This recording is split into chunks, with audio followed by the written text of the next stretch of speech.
नमस्कार विद्यार्थी मित्रांनो, कसे आहात? बरे आहात ना? हे पहा, या कोरोनाच्या महामारीमध्ये आपलं जे काही ऑनलाईन शिक्षण चालू आहे, ही ऑनलाईन शिक्षण घेत असताना सर्वात महत्त्वाचं म्हणजे तुम्ही या ठिकाणी व्हिडिओ पाहता आणि व्हिडिओ पाहिल्यानंतर तुम्हाला त्या पाठ्यपुस्तकातील तो भाग वाचून पाहायचा आहे. एवढंच नाही तर तो भाग 2-2, 3-3 वेळा वाचायचा की जेणेकरून त्याच्यातील सर्व मुद्दे आपल्या लक्षात राहतील. कारण याच्यावर जी परीक्षा आहे, या परीक्षेमध्ये रिकाम्या जागा असतील, त्याच्यानंतर एका वाक्यात उत्तरे असतील, तर हे आपल्याला चटकन लिहिता यावीत आणि तो जो भाग आहे अभ्यासाचा, तो आपल्या चांगल्या स्मरणात राहावा याच्यासाठी फक्त व्हिडिओ पाहूनच थांबायचं नाही आहे, तर तो पाठ 2-2, 3-3 वेळा वाचायचा आणि त्याच्यावर जो अभ्यास दिलेला आहे तो अभ्यास काय करायचा? पूर्ण करायचा. त्याच्या पाठावरती विचारलेले प्रश्नांची उत्तर लिहायची. त्यानंतर तुम्हाला या ठिकाणी व्हिडिओमध्ये ज्यावेळेस आम्ही सांगतो की ही लिहा, याचं वाचन करा, याची चर्चा करा, ती चर्चा करायची. त्यानंतर काही प्रश्नांची उत्तरं लिहायची. अशा प्रकारे आपण या पाठातील इयत्ता 7वीच्या नागरिकशास्त्र या पाठातील दुसरा भाग पाहणार आहोत की मूलभूत जे हक्क आहेत, या हक्कांचं निराकरण या ठिकाणी कसं केलं जातं किंवा मूलभूत हक्क कसे जोपासले जातात याच्याविषयी आपण आज या पाठामध्ये भाग 2मध्ये पाहणार आहोत की मूलभूत हक्क जो 5वा पाठ आहे, मूलभूत हक्क भाग 2, याच्यामध्ये कोणकोणत्या बाबींची तरतूद केलेली आहे किंवा कोणकोणते हक्कभंग होतात. हे पहा, हे जीवन जगत असताना माणसाला वेगवेगळ्या समस्यांना, संकटाला सामोरं जावं लागतं. मग या संकटाला सामोरं जात असताना त्याला वेगवेगळ्या समस्या निर्माण होत असताना या समस्यांचं निराकरण कसं करायचं? मग त्याच्यामध्ये काही धार्मिक समस्या असतील, सांस्कृतिक समस्या असतील, या सांस्कृतिक, धार्मिक, शैक्षणिक समस्यांचं निराकरण कसं करायचं? म्हणजे याच्यामध्ये संविधानाने काही उपाययोजना केलेल्या आहेत काय?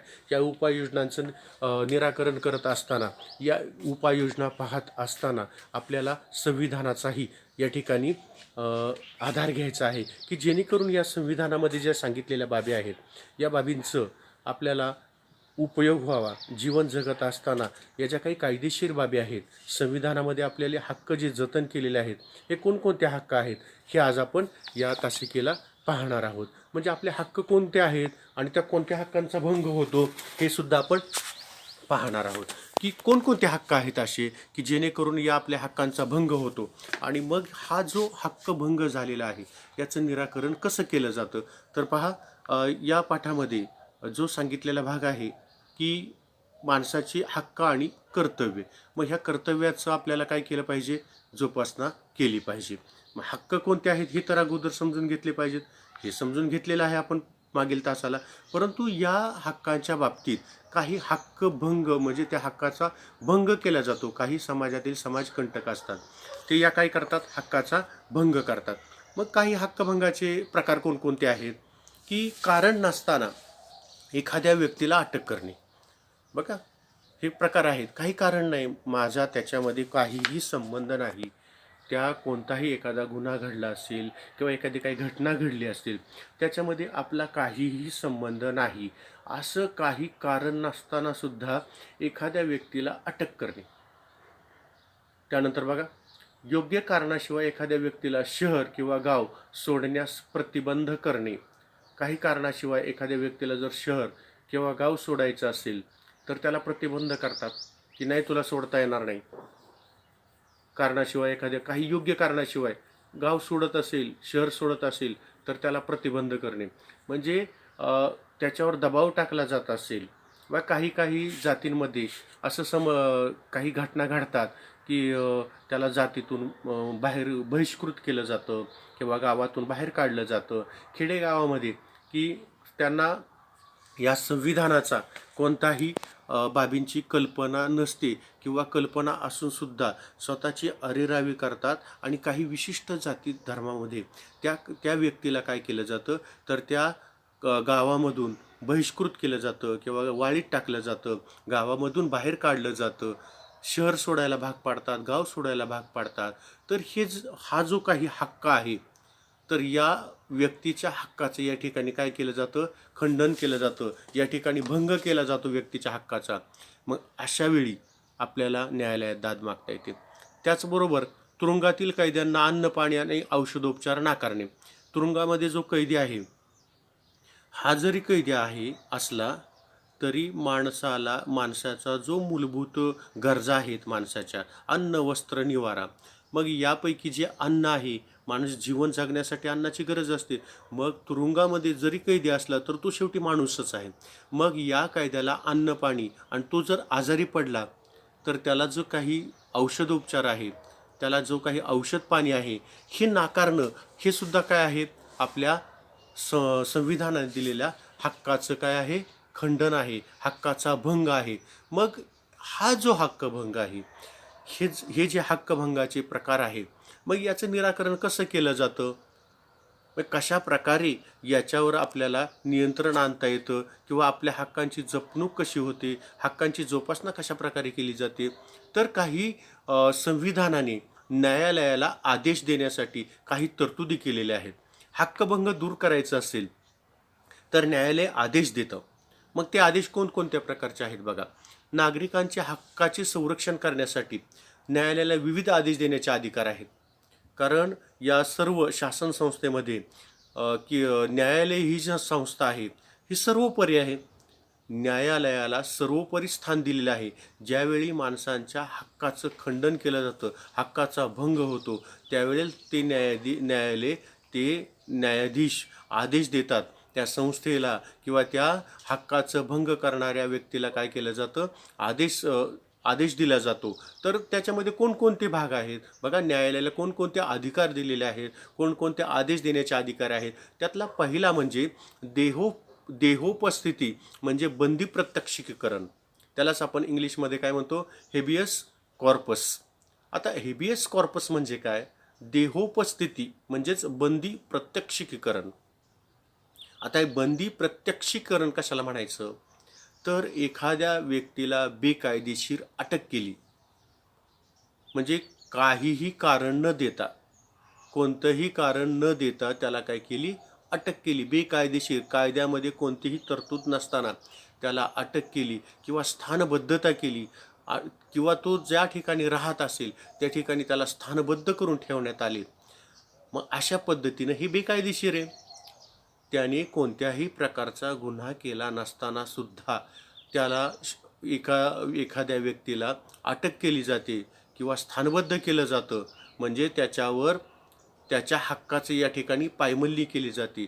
मग न्यायालय त्याला आदेश देतं की अशा कोणत्याही बेकायदेशीर अटकेला आणि स्थानबद्धतेला याच्यापासून संरक्षण करण्याचा जो काही अधिकार आहे न्यायालयाचा, तर न्यायालय अशा व्यक्तीला किंवा अशा संस्थेला किंवा असं यंत्रणेला आदेश देते न्यायालय की अशा कोणत्याही व्यक्तीला बेकायदेशीर अटक करता येत नाही, स्थानबद्ध करता येत नाही.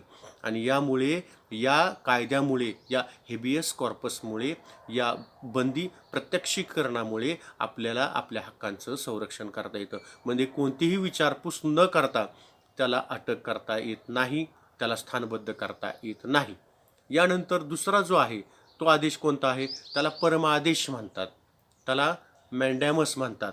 आता हा मॅन्डॅमस म्हणजे काय, तर याच्यासाठी आपण पुढील भागामध्ये थोडासा याचा अभ्यास करणारच आहोत की लोकहितासाठी शासनाला एखादी कृती करण्यासाठी दिला जाणारा न्यायालयाचा आदेश काय. तर लोकहितासाठी म्हणजे परमादेश जो आहे तो काय आहे की लोकहितासाठी शासनाला एखादी कृती करायची, मग हा न्यायालयाचा जो आदेश आहे याला म्हणतात परमादेश. यानंतर पहा, मनाई हुकूम किंवा प्रतिषेध, त्याला प्रोहिबिशन म्हणतात. कनिष्ठ न्यायालयाने आपल्या अधिकार क्षेत्राचा, कनिष्ठ न्यायालयाने एखादा निर्णय दिला आणि त्याला जे काही अधिकार आहेत त्या अधिकाराच्या पलीकडे जाऊन त्याने निर्णय दिला असेल तर तो चुकीचा ठरतो. म्हणजे न्यायालयाला, त्या कनिष्ठ न्यायालयाला जो अधिकार दिलेला आहे त्याच्या पलीकडे न जाण्याविषयीचा हा आदेश आहे. त्यानंतर पुढचा जो आहे तो आदेश कोणता, तर अधिकार पृच्छा, त्याला क्यो वॉरंटो म्हणतात. कोणत्या अधिकाऱ्याने ही कृती केली, कोणत्या अधिकाऱ्याने ही कृती केली असा सरकारी अधिकाऱ्याकडे जाब मागणारा न्यायालयाचा हा आदेश आहे. म्हणजे एखाद्या अधिकाऱ्याने ही जर कृती केली असेल की तुम्हाला ही ही जी कृती केलेली आहे ती कोणत्या अधिकाऱ्याने कृती केली, म्हणजे तुम्हाला शासनाने कोणता अधिकार दिलेला आहे की जेणेकरून तुम्ही ही कृती केलेली आहे, असा जाब सुद्धा न्यायालय त्या अधिकाऱ्याला मागू शकतं. यानंतर पुढचा जो आदेश आहे तो उत्प्रेक्षणन, त्याला कोर्टिओररी असं म्हणतात. कनिष्ठ न्यायालयाने दिलेले निर्णय रद्द करून वरिष्ठ न्यायालयात खटला दाखल करण्यासाठीचा आदेश असतो. कनिष्ठ न्यायालयाने एखादा निर्णय दिला असेल तर तो रद्द केला जातो आणि वरिष्ठ न्यायालयामध्ये खटला दाखल करण्यासाठीचा हा आदेश आहे. आता बघा, आपण या आदेशांचं थोडक्यात या ठिकाणी तुम्हाला चित्र दिसेल. या ठिकाणी कोर्टाचं कामकाज चाललेलं आहे, न्यायाधीश बसलेले आहेत, त्याचप्रमाणे वकील आहेत आणि काही ते मंडळी न्यायासाठी त्या ठिकाणी न्यायालयात आलेली आहेत. त्या ठिकाणी लिपिक आहेत, त्या ठिकाणी क्लर्क आहेत, खाली बसलेली लिपिक आहेत, तर वकील त्या ठिकाणी बाजू मांडत आहेत आपल्या पक्षकाराविषयी, असं चित्र या ठिकाणी दिसते. मग आता हा आदेश, न्यायालयाचं कामकाज तुम्ही न्यायालयामध्ये जाऊनही पाहू शकता की न्यायालयाचं कामकाज कसं चालतं ते. आता बघा, मूलभूत हक्कांना अशा प्रकारे न्यायालयाचे संरक्षण असल्याने नागरिकांना आपल्या हक्कांचा वापर योग्य प्रकारे करता येतो आणि ते अधिक जागरूक आणि जबाबदार व सक्रिय नागरिक म्हणून आपली भूमिका पार पाडू शकतात. आता न्यायालय आपल्या हक्कांचं काय करतं, जतन करतं आणि जागरूक आणि जबाबदार आणि सक्रिय नागरिक म्हणून आपल्याला आपली भूमिका आपण पार पाडू शकतो. मूलभूत हक्कांचा विचार करताना आपल्याला कर्तव्यांचेही भान ठेवावे लागते. आता याचा अभ्यास आपण पुढील तासात पाहणारच आहोत की मी अगोदरच सांगितले तुम्हाला, हक्क आणि कर्तव्य हे नाण्याच्या दोन बाजू आहेत. आता आपण हक्क पाहिले, पण तुमची कर्तव्य सुद्धा आहेत ना.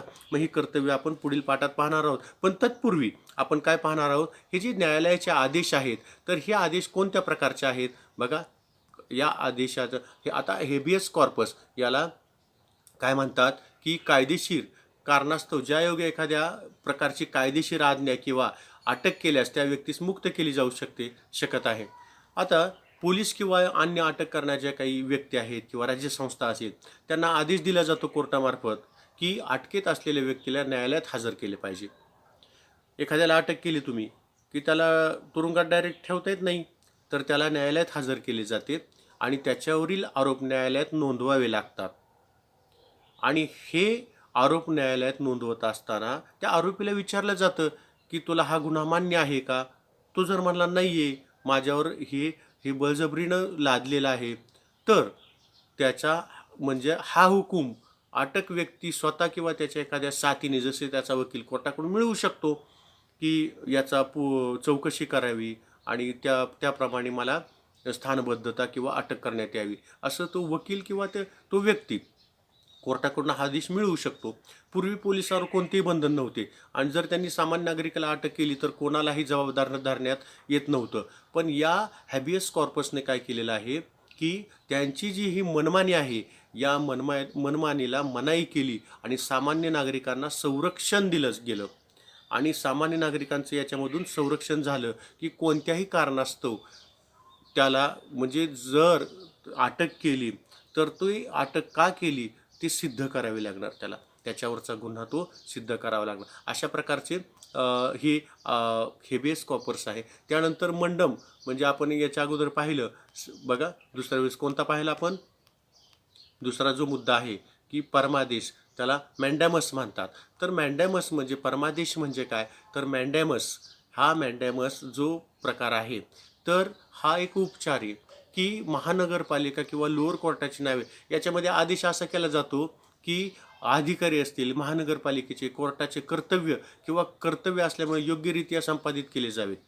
म्हणजे हे जे अधिकारी, महानगरपालिका, नगरपालिका किंवा यांनी जे काही आदेश केले असतील, यांनी जे काही कार्यवाही केली असेल, या कार्यवाहीविषयी किंवा आज्ञा कामावर जाणे किंवा सोडण्याशी संबंधित आहे. हा आदेश सामान्य कायदेशीर कर्तव्याची अंमलबजावणी करण्यासाठी केला जातो किंवा करारात्मक जबाबदाऱ्यांच्या अंमलबजावणीसाठी केला जातो. एखाद्या ठिकाणी इष्ट काम एखाद्या अधिकाऱ्यावर अवलंबून असेल, तिथला निर्णय त्या अधिकाऱ्यावर अवलंबून असेल, तर तिथेही याचा वापर केला जात नाही. परंतु काही टप्प्यावर जेव्हा विवेकबुद्धी कोणत्याही कर्तव्याशी जोडली जाते तेव्हा कोर्ट त्याच्या संपादनाचा आदेश आपल्याला देऊ शकतं. अशा प्रकारे ते मॅन्डॅमस आहे. यानंतर पुढचा जो आहे तो मनाई हुकूम, की एक जनहित एक कनिष्ठ न्यायालयाने किंवा टाळण्यासाठी न्यायाधिकरणापासून कार्यकक्षा तो प्रलंबित प्रकरणामध्ये नैसर्गिक न्याय नियम विरोधात काम करतो. कनिष्ठ न्यायालये ज्यास कायदेशीररित्या हक्क देण्यात आलेले नाहीत अशा अधिकार क्षेत्राचा कब्जा करण्यापासून किंवा अन्य शब्दात निकृष्ट न्यायालयांना त्यांच्या कार्यक्षेत्रातील मर्यादित राहण्यास भाग पाडण्यापासून सर्वोच्च न्यायालयाने जारी केलं आहे. म्हणजे आपण याच्या अगोदरचं पाहिलेलं आहे की कोणत्याही कनिष्ठ न्यायालयाची जी काही कार्यकक्षा आहे तर त्या कार्यकक्षेच्या पलीकडे त्याला जाता येत नाही. म्हणजेच मनाई हुकूम कनिष्ठ न्यायालयाने आपल्या अधिकार क्षेत्राच्या आतच कोणताही निर्णय द्यावा, त्याच्या पलीकडे जाता येत नाही. यानंतर अधिकार पृच्छा म्हणजे त्याला क्यो वॉरंटो असं म्हटलेलं आहे. म्हणजे अधिकार विचारणे. क्यो वॉरंटो म्हणजे काय? अधिकार पृच्छा. आता अधिकार पृच्छा म्हणजे काय? तर कोणताही जो अधिकार दिलेला असेल तर तो अधिकार न्यायाधिकरणासमोर कार्यवाहीच्या कोणत्याही टप्प्यावर रिट जारी केली जाऊ शकते आणि ही केवळ न्यायालयीन आर्थिक न्यायिक मंडळाविरुद्ध जारी केली जाऊ शकते आणि कायदे किंवा प्रशासकीय मंडळाविरुद्ध नाही. आता अशा प्रकारे आणि याच्यानंतर जो आहे चौकशीचा अधिकार यालाच आपण को वॉरंट म्हणतो. तर आता राईट वॉरंट कशामुळे? एखाद्या व्यक्तीने त्याला कोणत्या अधिकार किंवा सामर्थ्यानुसार कार्य केले आहे किंवा निर्णय घेतला आहे हे विचारले जातं, चौकशी केली जाते, त्याला चौकशीचा अधिकार म्हणतात. याच्यानंतर कनिष्ठ न्यायालयातील खटल्याचे कामकाजासंबंधी कागदपत्र पुनर्विचारार्थ वरिष्ठ न्यायालयाकडे पाठविण्यासंबंधी वरिष्ठ न्यायालयाचा आदेश यालाच आपण काय म्हणतो की कनिष्ठ न्यायालयामध्ये आपल्याला एखादा निर्णय मान्य नसेल तर तो रद्दबातल केला जातो आणि त्याची कागदपत्र पुनर्विचारार्थ आपण वरिष्ठ न्यायालयाकडे पाठवतो. अशा प्रकारचं आदेश जो दिला जातो तर तो आदेश म्हणजे की कनिष्ठ न्यायालयाच्या ह्याच्यावर दिलेल्या न्यायावर आपण काय करतो, समाधानी न होता किंवा आपलं निराकरण झालं नाही तर आपण उत्प्रेक्षण किंवा सेर्टिओररी असं म्हटलं जातं किंवा कनिष्ठ न्यायालयाने एखादा निर्णय जो दिलेला असेल तो रद्द करून आपण वरिष्ठ न्यायालयामध्ये जातो. आता हे पहा की सरकारी अधिकाऱ्याची ही प्रतिक्रिया योग्य की अयोग्य हे तुम्ही सांगायचे. आता एक या ठिकाणी उदाहरण दिलेलं आहे. निराधारांसाठी असणाऱ्या एका योजनेचा आपल्याला लाभ मिळावा म्हणून सर्व आवश्यक कागदपत्रे सादर करणाऱ्या महिलेला तू निराधार दिसत नाहीस असे म्हणून लाभ नाकारणाऱ्या सरकारी अधिकाऱ्याची ही कृती योग्य की अयोग्य? बघा आता एक महिला आलेली आहे एका सरकारी अधिकाऱ्याकडे आणि ते म्हणते की मला निराधार योजनेचा लाभ मिळावा. तिनं सर्व कागदपत्रे जी काय योग्य कागदपत्र आहेत, आवश्यक कागदपत्र आहेत, त्या सर्व कागदपत्रांची पूर्तता केली आहे. परंतु तो अधिकारी काय म्हणतो की तू निराधार दिसत नाहीस म्हणून तिचा लाभ नाकारला. आता ही त्या अधिकाऱ्याची कृती योग्य की अयोग्य? तुम्हाला काय वाटतं? म्हणजे त्या अधिकाऱ्याची ही कृती अयोग्य आहे. कारण तिला जी सर्व आवश्यक कागदपत्र होती ती आवश्यक कागदपत्र तर तिनं पूर्ण केलीत, पण तो अधिकारी काय म्हणतो तू दिसत नाहीस. आता दिसण्याचा आणि त्या निराधारचा काही संबंध आहे का? तिला जी काही कागदपत्र आवश्यक होती निराधार म्हणून घोषित करण्यासाठी त्या सर्व कागदपत्रांची पूर्तता केली. मग असं जर अधिकाऱ्याचं हे वर्तन असेल तर ते अयोग्य आहेत. म्हणजेच या वरच्या प्रसंगात काय झाला? महिलेचा हक्कभंग झाला असं तुम्हाला वाटतं का? वाटतं ना? मग वाटतं तर मग तिचा हक्कभंग झाला असं तिला वाटत असेल, तिला निराधार योजनेचा लाभापासून वंचित ठेवला असेल, मग तर तिनं कुठं जावं? मग तिला तर न्याय पाहिजे. तिचा हक्कभंग झालेला आहे, मग तिनं कुठं जावं? बरोबर, न्यायालयामध्ये जावं. न्यायालयामध्ये गेल्यानंतर काय होईल? अगदी बरोबर, तिला न्याय मिळेल. म्हणजे तिनं दिलेली जी कागदपत्र आहेत, तिनं सादर केलेली कागदपत्र आहेत त्याच्या आधारे तिला निराधार जी योजना आहे ती प्राप्त होऊ शकेल आणि त्या अधिकाऱ्याला चाप बसेल, त्या अधिकाऱ्याला दंड होईल की त्याची ही कृती योग्य नाही. मग हा जो तिचा हक्कभंग झालेला आहे याच्याविषयी तिला न्यायालयात जाऊन दाद मागता येते. विद्यार्थी मित्रांनो, अशा प्रकारे आपण आपल्या हक्कभंग झाल्यानंतर त्याविषयीचे कोणकोणत्या गोष्टींचं संवर्धन संविधानामध्ये केलं आहे याविषयी आपण माहिती घेतलेली आहे. पाठाचा जो स्वाध्याय आहे तो तुम्ही लिहून काढायचा आहे. या ठिकाणी उपक्रम दिलेला आहे, तुमच्या शाळेत न्यायाधीश, वकील, पोलीस अधिकाऱ्यांच्या मुलाखतीचे आयोजन करा. आता हे पहा, या कोरोनाच्या कालखंडामध्ये आपल्याला न्यायाधीश किंवा वकील, पोलीस, कारण शाळेतच आपण येत नाही, त्यामुळे आपल्याला सध्या तरी याचं आयोजन करता येत नाही. पुढं शाळा भरल्यानंतर आपण याचा विचार करू. या ठिकाणी हा पाठ संपलेला आहे. घरी राहा, व्यवस्थित राहा, स्वस्थ राहा, व्यायाम करा, आरोग्याची काळजी घ्या आणि हा पाठ पुन्हा पुन्हा वाचा. या पाठाचे प्रश्नोत्तरं पाठ करा. या ठिकाणी आपण थांबूयात. धन्यवाद.